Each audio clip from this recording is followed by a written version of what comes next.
Bharatiya Janata party రాష్ట్ర కార్యదర్శి assembly party convener Shri కోల ఆనంద్ నేతృత్వంలో శ్రీకాళహస్తి పట్టణంలో పాత మద్రాస్ బస్టాండ్ కూడలిలో గరికపాటి రమేష్ బాబు ఏర్పాటు చేసిన అటల్ బిహారీ వాజ్పేయి చిత్రపటానికి పూలమాలలు వేసి పుష్పగుచ్చాలతో అలంకరణ చేసి పుష్పాలతో ఘనంగా నివాళులర్పించారు।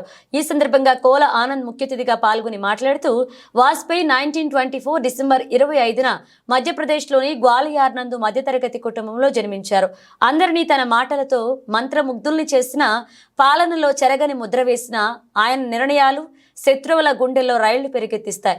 ఈ కార్యక్రమంలో జిల్లా కార్యదర్శి అసెంబ్లీ పార్టీ కోకనిన మెళగారం సుబ్రహ్మణ్యం రెడ్డి, పట్టణ అధ్యక్షులు గరకపాటి రమేష్ బాబు, ఎస్పీ రమణ, పుణ్యం ఢిల్లీ కుమార్, లింగావతన గోపాల్, అమర్, సజ్జల హరీష్, భరత్ నాయుడు, హరీష్ రెడ్డి, జాజాల మురళి, ఇమిడిశెట్టి మోహన్, దక్కెలి శివ, నాగశేషు, ఈదురు సురేష్, కొప్పాల వాసు, సురేష్, నాని, సిద్ధు, సాయి, తులసి పాల్గొన్నారు। जोहार अटल जी, अटल जी जोहार अटल जी, जोहार अटल जी, जोहार अटल जी, जोहार अटल जी, जोहार अटल जी, अटल जी आसियाल नो, अटल जी आसियाल।